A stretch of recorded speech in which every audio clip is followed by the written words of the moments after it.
जय हिंद दोस्तों, नमस्कार। आपका स्वागत है आपके अपने यूट्यूब चैनल एजू पाथवे स्वास्थ्य टॉक में। तो दोस्तों, आज हम स्टार्ट करने वाले हैं एक्सरसाइज 1.3 और इसको आज पूरा देखेंगे, पूरी एक्सरसाइज को कंप्लीट करेंगे आज, ठीक है। और आपको इस एक्सरसाइज में से इस प्रकार के क्वेश्चन अपने बोर्ड एग्जाम में देखने के लिए मिलते हैं, ठीक है। और इस प्रकार के आपके बोर्ड एग्जाम में प्रत्येक वर्ष इस प्रकार के क्वेश्चन आपको आते हैं और इनकी जो संभावना है आने की वो 99.9% है, ठीक है। और यदि आप इनको अच्छी तरीके से सीख जाते हो, यदि आप इनको अच्छी तरीके से सीख जाते हो तो आपको ये 3 से 4 मार्क्स बोर्ड एग्जाम में देखे ही जाते हैं, ठीक है ना। 3 से 4 मार्क्स आपको ये देखे जाते हैं। तो हम इस प्रकार के क्वेश्चन क्यों छोड़ें, क्यों ना इनको सबसे पहले समझें। और इस चैप्टर में ज़्यादा खास नहीं है, इस प्रकार यही क्वेश्चन एक खास है, इंपॉर्टेंट है जो आते हैं, ठीक है। और 3 से 4 मार्क्स आपको देखे जाते हैं, इनकी पॉसिबिलिटी 99.9% है, आपकी समझना बात को। और ठीक है, तो आज इनको अच्छे से समझेंगे, इस प्रकार क्वेश्चन को पूरी एक्सरसाइज आज कंप्लीट करने वाले हैं हम, ठीक है। आज पूरी एक्सरसाइज आज कंप्लीट करने वाले हैं हम। तो इस प्रकार के सिद्ध कीजिए कि √5 को अपरिमेय संख्या। तो इस प्रकार के क्वेश्चन हम सॉल्व करने के लिए किस मेथड का यूज करते हैं? विरोधोक्ति विधि का प्रयोग करते हैं सर। विरोधोक्ति विधि का मतलब होता है कि जैसे हमें कोई क्वेश्चन में स्टेटमेंट गिवन है, सिद्ध कीजिए कि √5 की अपरिमेय संख्या है। तो इस मतलब इस ये जो स्टेटमेंट गिवन है, इस स्टेटमेंट के क्या मानेंगे? उल्टा मानेंगे। क्या मानेंगे भाई? उल्टा मानेंगे। जैसे कि ये अपन को अपरिमेय संख्या, तो हम क्या मान के चलेंगे? परिमेय संख्या मान के चलेंगे √5 को, ठीक है। तो हम लिखेंगे यहाँ पर माना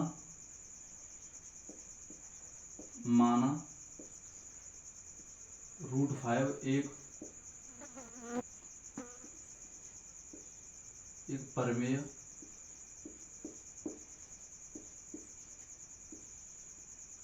परमेय संख्या है।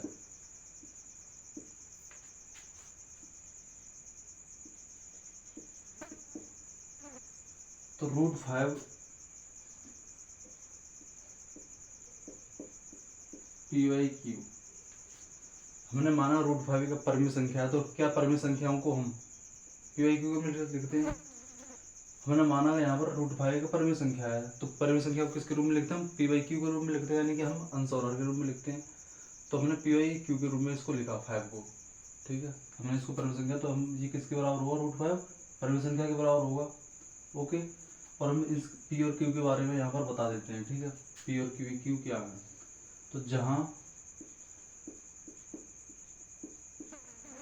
P और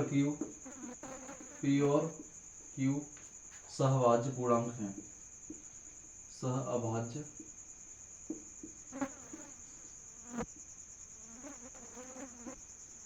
पूर्णांक, और Q नॉट पूर्णांक हैं,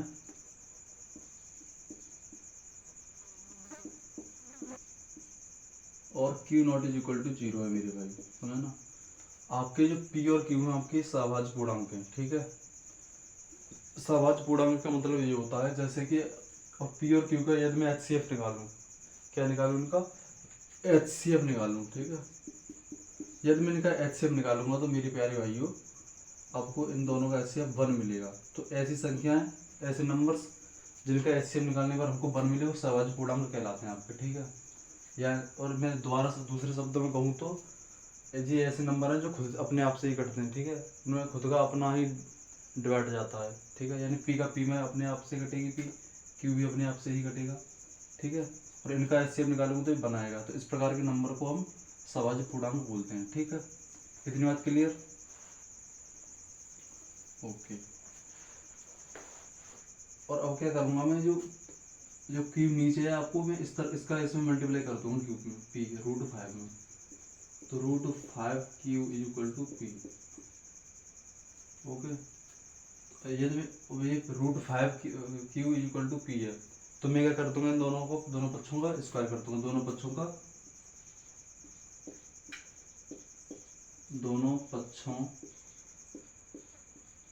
का वर्ग करने पर,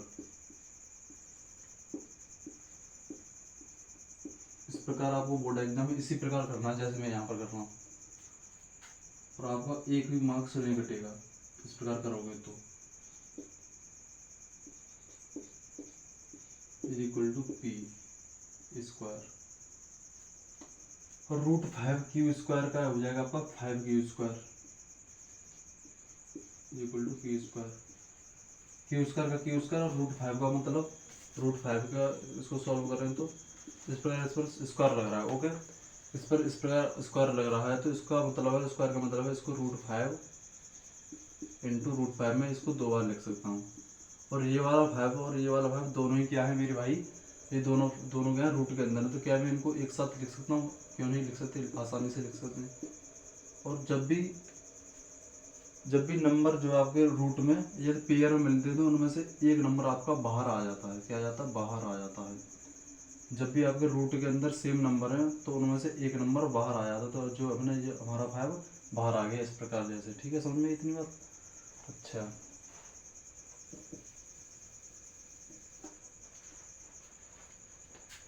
और मैं इसको बना दूंगा इक्वेशन नंबर फर्स्ट। मैंने इक्वेशन इसको फर्स्ट बनाया। ठीक है, और जो क्यू स्क्वायर के जो गुणांक में है, क्यू स्क्वायर का गुणांक यानी कोफिशिएंट 5 है, तो इस कोफिशिएंट को मैं बराबर के इस तरफ भेजूंगा तो ये पी के बट्टे में आ जाएगा पी स्क्वायर के। P square is equal to P square upon 5। यहाँ पर लिखूंगा मैं, स्टेटमेंट लिखने जा रहा हूँ कि यहाँ पर पी स्क्वायर 5 से विभाजित है। यहाँ पे लिखूंगा मैं, यहाँ पर पी स्क्वायर 5 से विभाजित है।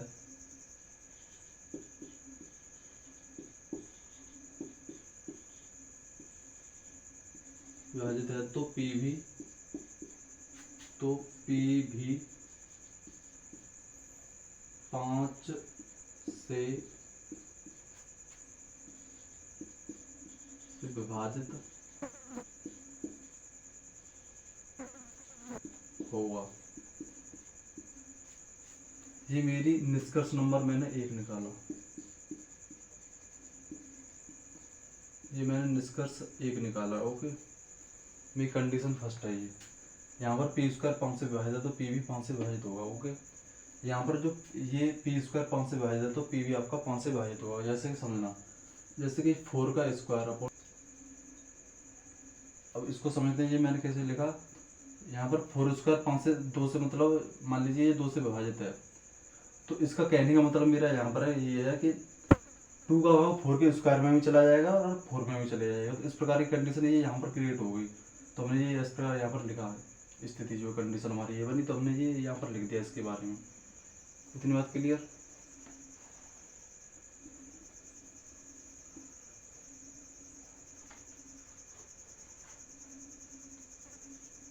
तब P का एक गुणनखंड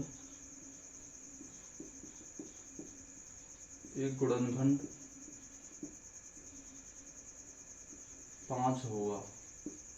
कितना होगा मेरे भाई? 5 होगा। जैसे तब P का एक गुणनखंड 5 होगा। जैसे कि आपका 15 ले लीजिए आप। 15 आप मेरे को ये बताइए किन किन संख्याओं से विभाजित है। 15 मेरे को ये बताना आपको, ये किन किन संख्याओं से विभाजित है बताइए। तो आप कहोगे भैया ये 3 से भी डिवाइड करता, 3 से भी कर सकता है पूरी तरह, और ये 5 से भी कर सकता है, और ये स्वयं 15 से। इसके 3 ये फैक्टर हैं। यदि मैं इन तीनों संख्याओं को इसमें भाग दूंगा, समझना, यदि मैं इन तीनों संख्याओं का इसमें 15 में भाग दूंगा तो क्या होगा, ये पूरी तरह अपने आप से, ये 15 अपने आप से कर सकता है, 5 से कर सकता है, 3 से कर सकता है, और ये स्वयं 1 से भी इसमें डिवाइड जा सकता है। तो ये ऐसी संख्या है, मतलब ये इनकी फैक्टर है, इसके 15 के ये इतने फैक्टर बन सकते हैं।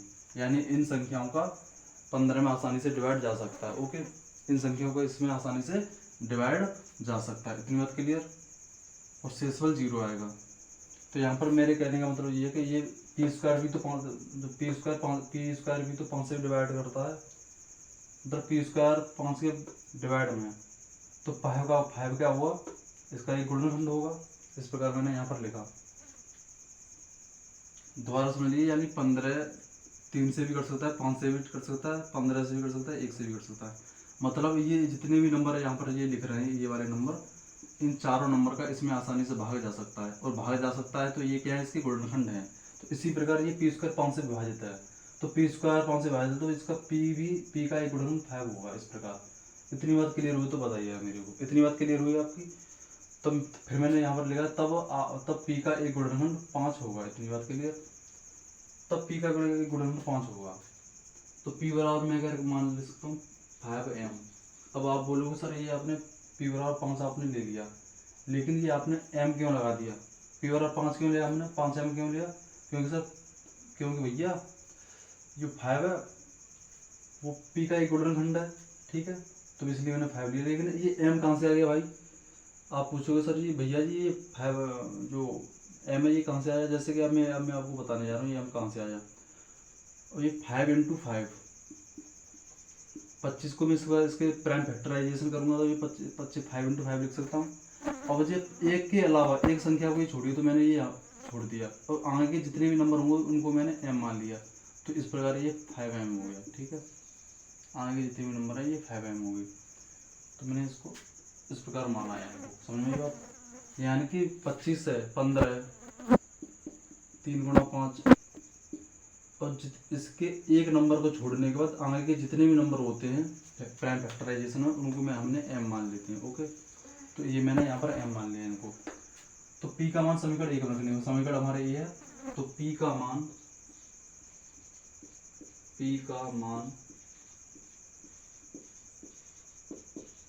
समीकरण 1 में रखने पर, p का मान समीकरण 1 में रखने पर हमारा समीकरण 1 क्या है? ये है 5q² = p²। p की वैल्यू कितनी है? 5m है, तो हम पुट करेंगे यहाँ पर 5q² = समीकरण 1 लिखा हमने, p की वैल्यू 5m है, तो 5m का स्क्वायर करेंगे हम, 5m का स्क्वायर, तो 5q² = 25m²। भाई इतनी बात क्लियर? अब जो m² के कोफिशिएंट में 25 है, तो 25 को मैं इस तरफ भेजूंगा तो क्या हो जाएगा, ये डिवाइडर में चला जाएगा, बराबर की उस तरफ भेजूंगा इस 25 को मैं, तो ये क्या है आपका डिवाइडर में चला जाएगा। इतनी बात क्लियर?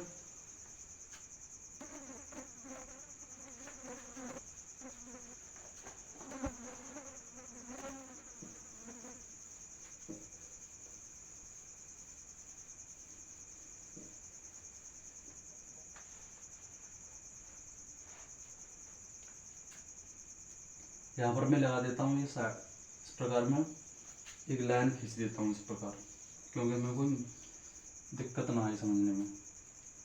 अब 5q² =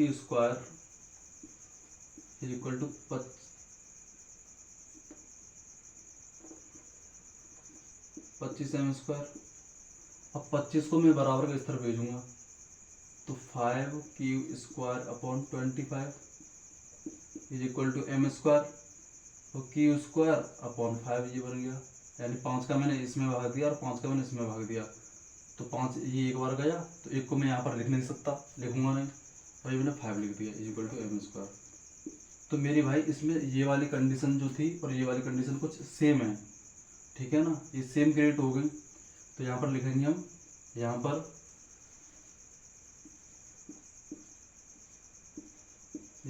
q² 5 से विभाजित है, 5 से विभाजित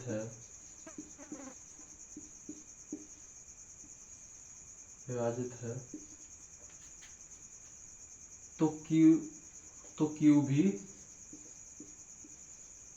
5 से विभाजित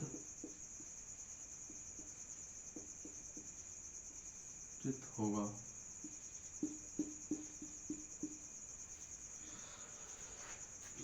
इतनी बात क्लियर भाई? यहाँ पर q² 5 से विभाजित है, तो q भी 5 से विभाजित होगा। ये वाली कंडीशन दोनों सेम क्रिएट हो गई। ओके, और ये मैंने आपका निष्कर्ष नंबर दूसरा निकाला, निष्कर्ष, ये दूसरा निष्कर्ष है आपका। तो अपन को निष्कर्ष 1 और 2 से क्या पता पड़ता है? अब मेरे को ये बताइए, अपन को निष्कर्ष 1 और 2 से क्या पता पड़ता है। निष्कर्ष 1 और 2 से क्या पता पड़ता है, यहाँ पर ये लिखा है कि जहाँ पी और क्यू आपके सहभाज्य पूर्णांक हैं, यानी कि इस सहभाज्य पूर्णांक का मैंने आपको मतलब बताया था क्या था, यानी कि इसका मतलब ये है कि ये इन दोनों का HCF यदि मैं निकालूंगा तो इन दोनों का HCF आपका बनाएगा।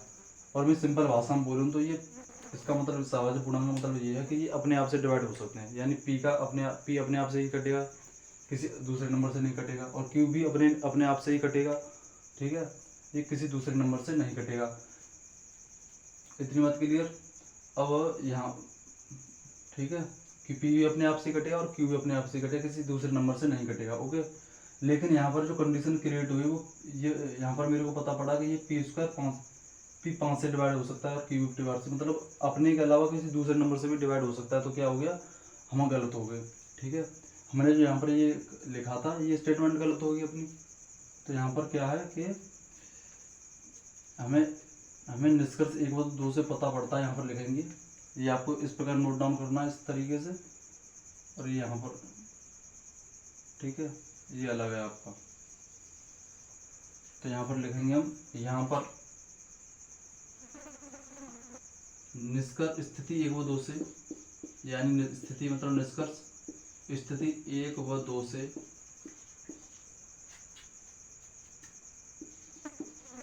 पता चलता है कि √5 यानी कि PYQ एक परिमेय संख्या नहीं है, ठीक है। अतः √5 एक अपरिमेय संख्या है, अतः √5 एक अपरिमेय